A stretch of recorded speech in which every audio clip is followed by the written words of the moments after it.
Welcome to ZKast, everyone. I'm Zias Caraval from ZK Research, and I'm here today with Alan Masarek, the CEO of Avaya. Alan, how you doing? I'm doing well. How are you doing? Glad to be here. Yeah, well, it's you've been in the role now 8 months. 8 months. And so give us a little bit of background on yourself. So I've been in the communication industry for a long time. Yeah. Most recently ran Vonage, and we did a transformation at Vonage from its roots in residential telephony into the enterprise communication categories that Avaya serves today. So I've been familiar with the industry for a long time. I was at Google before that. Yeah. Done a couple different startups along the way. I'd sold my last business to Google. So I've been around communications, mobile technology, running software companies for a long time. I tend to get attracted to these opportunities where there's an element of dynamism in the situation. It sort of requires a pivot, requires transformation, and so from within the industry, always really attracted to Avaya. Knew it well from within the industry, but not within the company. So been a really, really interesting experience. Had a lot of issues, a lot of challenges, but we've made extraordinary progress. Well, the transformation you did at Vonage, I thought was, you took it from being this kind of weird consumer woohoo, to an enterprise player. And so I was pretty excited when you came aboard here at Avaya. And I know it's been a pretty long road to hoe this last 8 months, right? And, you had all these things planned out from our first conversation. But that's done, right? You recently had your plan confirmed, right? And so congratulations on that. Thank you. And so what does that mean for the company now? So first of all, the transformation here, I always think of things in kind of two big groups, which is you have the financial side, cost structure, and the balance sheet, the capital structure, because we had too much debt. And then you have sort of the fundamental product strategy, organizational realignment, revitalization of culture. That's an ongoing effort, but the cost structure realignment and the capital structure realignment, those are now done. So the way that we restructured the debt is we did it through a bankruptcy process, but it was a fully prepackaged process so that any creditor who is impacted is a signator of the restructuring. As a result, it happens very quickly. Matter of fact, if we were a private company, it would happen in one day. Public company, there's some statutory waiting periods. So we went in on February 14th, and the plan was fully confirmed on March 22nd. So very quick. That's pretty fast. Oh, very fast. It's on an accelerated basis. And what's happened is it's taken us from a position of financial weakness to genuine financial strength. The actual mechanics of it, you had almost $4 billion in liabilities written down all the way to $150 million. And then the same group of investors put $650 million of fresh capital into the company in the form of debt. And that $650 of new debt plus the $150 of the written down value, that's the $800 million of go forward debt. But that $650 is new capital. Yeah. So the net debt's $150. Correct. Yeah. Correct. And even the gross debt's not due for 5.5 years. So from a capital structure point of view, we are very, very strong. Quite frankly, I'm not sure whose balance sheet I'd change places with. Yeah, well, that's interesting. And so that was I know you and I have talked in the past, you had this whole transformation plan, and this was the last That's right. of the items. And so can you go through what the other ones were? Yeah. So we defined it in 5 steps. So the first step is, the product and go-to-market reset. Second is organizational realignment, consistent with that product and go-to-market. Third is a cultural revitalization. I'm very, very focused on culture. Then fourth is the cost structure, and fifth is the balance sheet, is the debt.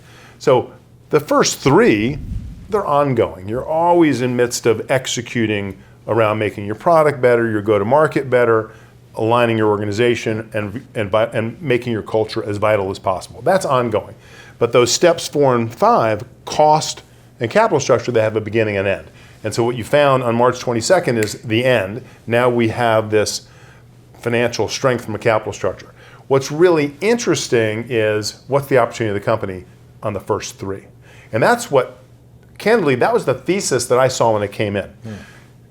Avaya has an extraordinary asset base. If you think about it, you have this, iconic brand. It is the granddaddy of brands in the communications world. You have 90,000 customers across 190 countries. Our IP portfolio is much of it seminal to the industry, huge distribution. And quite frankly, we have still the largest market share in the world in contact center and UC. Yeah. What's so powerful about when you start with that asset base, I think the world's going towards experience solutions. It's end-to-end customer experience. And the contact center is so pivotal in that. And you start from a position of being the largest in the world with all those other attributes. And I sit back and say, boy, I'd play that deck, that card game, I'd play that poker hand every day of the week. And that's the thesis that it came in to do. The financial restructuring took a lot of time, there was a lot of noise, but now that's behind us with a great result. Yeah, and so talk a little bit about your customer base. I think there's been so much focus on the financial aspect of this company over the last couple of years. People forget how big your customer base is and who they are. So, right. I look at your customer base and it's a who's who. Exactly. But can you just go through some metrics of, Fortune 500? And right. Like, So first of all, it is our customer base, thankfully, and we're blessed to have them, is the envy of the industry. They are the largest of the large, both in terms of business enterprises and governmental agencies throughout the world. But if you look at any sort of list, it's like 90% of the Fortune 500. If you look at every one of the major airlines, 10 of 10 of the major healthcare chains, 9 of 10 of the major banking chains, those types of numbers, that's the nature of the customer base. And the power of that customer base, and we talk about, we'll have a customer that has 50,000 agents. I mean, these are huge deployments. And like when you think of the magnitude of 50,000 agents. Of agents. Yes. Yeah, that company may have 1 million employees, just to give you an example. And we do this throughout the world. The opportunity for us is to bring the innovation to that customer base who relies on us, and has for many, many years where, that sort of fundamental voice infrastructure, the voice plumbing that Avaya has provided for a very long time, is so bespoke into the customer's environment, they want to keep it. But they want to modernize and bring in other functionality, and that's really coming more via the cloud. Perfect example in a contact center, you're a voice contact center, but you want to bring in a chat or social or digital channel over the top. So it pairs together effectively in a hybrid. The way to think about it is customers see a path, these large customers see a path to the cloud. But it is a long path, and the risks are very high. They don't want the disruption. It's very different than an SMB. SMB, it may be some change management. Yeah. These companies, it's fundamental business risk. So we have coined a strategy that we refer to as innovation without disruption, meaning you don't want to rip out what's underneath. That voice plumbing, that's the disruption you want to avoid, but you want that innovation coming over the top. That has resonated incredibly well with our customers and our partners too. And as I've gone through this process with a lot of financial noise out there in the market, which thankfully we're now behind, our partners and our customers have been very, very supportive. They want to see us successful. I think we have every opportunity to be successful. Yeah, so you are a partner-driven company. Yes. I think most of your revenue flows through the partner. Yep. How have they taken the restructuring news? Because there's a lot of FUD out there. Yep. But I mean, I have to say that is one thing that I've probably been the most heartened by. And I have, I spend a great deal of time with customers, prospects, and partners throughout the world. Our partners, typically with our partners, and we have 4,600 of them, and this goes from disties to VARs and MSPs and agents and such. Yeah, service providers as well, right? Correct. It's everybody. It's everybody. It's every sort of indirect form of distribution we have. I would say we're almost always among the vendors that they sell, numbers 1, 2, or 3. So they need us to be successful. They want us to be successful. Plus, our relationships go back so long. These are our friends. I mean, they really are. So they've been amazingly supportive. We have also been very, very transparent throughout the financial negotiations. Basically every bit of news that we could share, we shared. And so now people are celebrating. They're actually very, very pleased with the outcome because now Avaya is just very financially strong. And is that the same feedback you've been getting from customers? I know you talk to a lot of customers. It is. It's the same thing where, the restructuring has two big pieces. There's the financial piece and there's a product and go to market.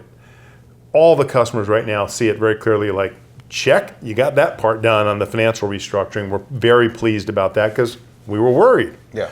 Now it's like, okay, show me the roadmap, show me the delivery, show me the innovation I need to modernize my solutions, be reliable about it, because they want to stay with us. The whole goal is we want to help our customers on their cloud journey, modernizing them along the way, whatever they need, but at their pace, not at ours per se, at their pace, so that they have a desire to stay intra-Avaya throughout the journey. Some of our competitors will sit back and say, well, we're going to de-emphasize prem, or we're not going to permit single instance cloud, and we're going to force everybody to go to full multi-tenanted public cloud. Most of your competitors. Right, and that may make sense. If you have an SMB and mid-market customer base, that may make sense. But in our customer base, it just doesn't, because it would require too swift a move over to, it would be a rip and replace. It would create the disruption that particularly the large companies want to avoid. Well, have to avoid. Correct, because it's business risk. Yeah. And so talk to me about the difference between those customer bases, right?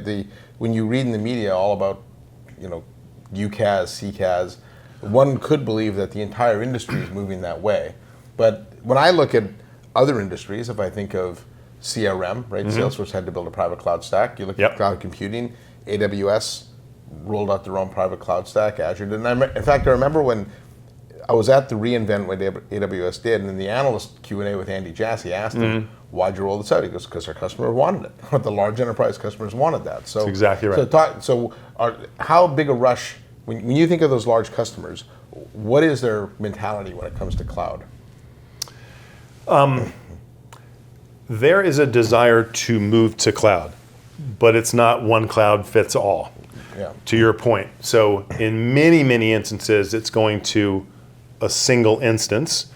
Again, customers, these super large enterprises, they're not only large, but they may be in sensitive industries, critical care hospitals, financial services, banking, governmental agencies, geographies of the world.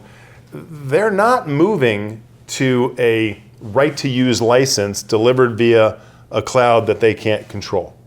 So, point being is that while it's moving to cloud, it's not moving, one size does not fit all. It's not moving at the same time, and the largest companies are moving more gradually. The philosophy is it's not our decision to make as the vendor that, oh no, you can't use that prem, you've got to go to multi-tenanted public cloud because it may not work for you as the customer. We're taking a very outside in, a customer in approach saying, we're going to help you drive on your pace. The choice is yours. We can accommodate that, whether it's prem, cloud, or some base migration in the middle from prem to cloud over some period of time. The goal is, can we give you, or our opportunity is, can we give you, Mrs. Customer, the modernization you need so you never see any reason to leave? That's the goal. Yeah. And the strategy has resonated incredibly well with both partners, because again, the partners, we will work very closely with the partners, as well as the customers and prospects themselves. Yeah, I think that's one of the reasons why, too, when you look at the growth of UCaaS, CCaaS, it's largely in North America, a little bit of Western Europe, but then when you get into other regions of the world, it doesn't work because there's no local presence. And I recall talking to one of your customers at an Engage event, Global Bank. So we operate in 150 countries. There's not one cloud provider that can deliver a service in all those countries. So we had to they stood up their own Avaya private cloud and put up their own local nodes, and that was the only way they could deliver service consistencies across the globe. I think often, again, in the US and maybe the UK, much of what's been written up in the market or stock market appreciation over the last several years, up until the last couple of years, has rewarded kind of cloud, and all about revenue growth without regard to profitability. That has changed a lot. In our own view, I'm not going to make the judgment for a client that says you got to move from prem to cloud. That's their decision to make. Mine is to provide the technology that can enable it. My goal is to have recurring, contractual relationship with customers, whether they're a bank or a geography that wants prem at the core for voice, and they want to pull in chat, social, digital over the top, or some combination thereof is going to be their decision. We want to facilitate that decision so they can move at their pace, not at my pace. Okay, let's shift gears here a little bit. Like so you finished your 5-step restructuring. Now you can focus more on customer innovation. Yep. And if you are thinking innovation without disruption, what are some of those innovations your customers are most excited about? Okay, so fundamentally where we see the market going is customer experience transcends agent and employee. Yes. Front of house and back of house. Everyone forgets that, though, that you have to think in the back of the house, too. That's right. So and I've been talking about this for years, going back to my Vonage days. So so we see an integration of UC and CC, or UCaaS and CCaaS. And then the way that we've architected it is there's a unified client on top of really the CC solution. The UC kind of folds in. There's a unified client. There's an API layer where you're pulling in from our own platform the elements of functionality you're going to get over the top. Now it might just be chat, social, digital, but there's all sorts of other pieces of innovation around AI and conversational intelligence and sentiment analysis and whatever that bot framework is, whatever, that all are out there that we can facilitate through that API framework to bring that kind of extensibility to the customer. At the end of the day, it's a package, in my view. I think about it as, how do I create that end-to-end customer experience? How do I support the end-to-end customer experience that every enterprise is trying to maximize with our solutions? And that's what we're building to. All right, Alan, well, thanks for that background. I've got one more question for you. Okay. Now that you've laid this foundation down and you're on a really solid company underneath you, what are you building on top of that? So look, we are, the vision is around customer experience. So we talked about that. Yep. The power of the fact that we're the leader in the world in CC and UC and the ability to bring that together, architect it in a way so that it's programmable and extensible. And again, that's the holy grail in our view that will drive better end-to-end customer experience for the enterprise customer. How do we do that? You know what I mean? So yeah, it's roadmap, it's go-to-market, all those things, but we have distilled it down really just to, there's 4 objectives for the company. It's pretty straightforward, which is underlying all this, I'm a huge proponent of culture. So we have an initiative of the first of the 4 objectives. The first is around culture. It's an initiative we refer to as destination place to work. Make Avaya a destination place to work, which is defined as create an organization that attracts the best talented in your industry. That is an incredibly important initiative for us. And it's something I've done in the past, and quite frankly, something that I borrowed from my days when I was at Google over 10 years ago. And even in the midst of all this financial noise that we've gone through and a bunch of changes and stepping into bankruptcy and all that, my own observation is this organization now has a much better spring in its step than it did before. I'm a huge believer culture wins all, but that's the first objective. Become a destination place to work. The second is on product. We have to deliver the innovation to help our customers modernize. We have to do that on time and of high quality. We have very clear, very specific roadmaps down to sort of the nth detail.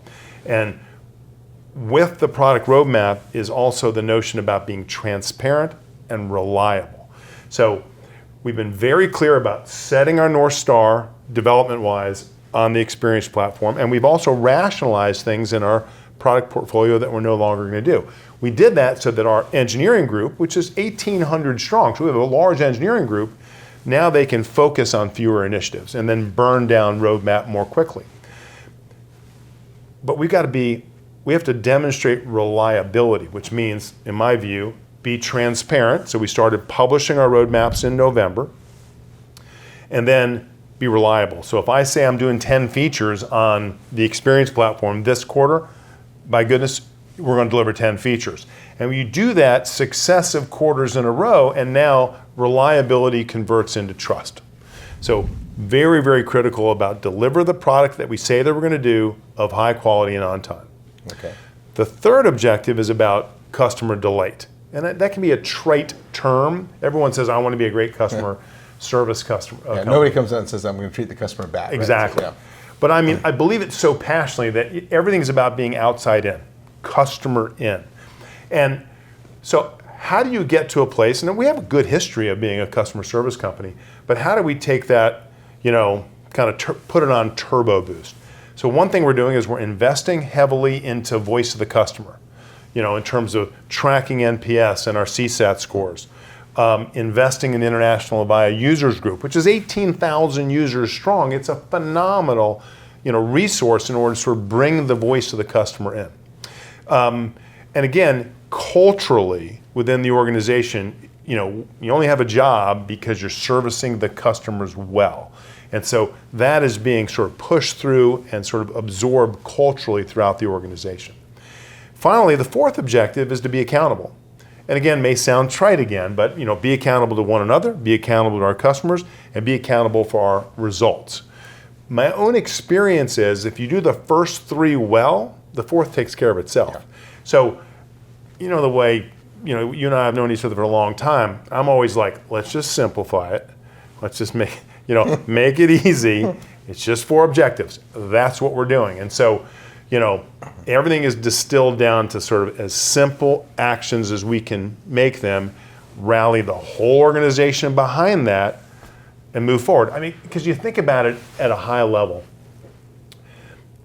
We talked about Avaya has this extraordinary asset base, customers, IP portfolio, distribution. I mean, you probably have more patents than the rest of the industry combined, right? Crazy, what we have. Then you have this now terrific capital structure. So you have the money to invest. That's huge. Think of the TAM that we're playing in. It's gigantic, growing very quickly. And you start from the position of being the largest installed, customer base in the world in both categories, CC and UC. So I'm just highly confident if we create, turn Avaya into that destination place to work, embrace delivering our products, high quality, on time, service our customers extremely well, we delight our customers and be accountable throughout the whole process, we're going to be very, very successful. That's the thesis that I came in to do, and it's 8 months in, but I will tell you, even in the midst of all the financial noise, the whole thing has been very confidence inspiring. I think we're making great progress. So my last message I always tell people is don't bet against Avaya, because we're coming. And I think our opportunity for success in the near term, that brighter future, is really, really there. Yeah, I think the customer base itself is an underappreciated asset. It's it's like if you're a sports team starting off the season 10-0 or something, right? You get this, you have this inherent advantage because you already know the customer. Correct. You've already helped them solve some problems, and it's a continuation of the work you've already done with them. Yeah, exactly. So exactly. All right, Alan. Well, thanks for that. I appreciate it. And again, congratulations on the confirmation of your plan.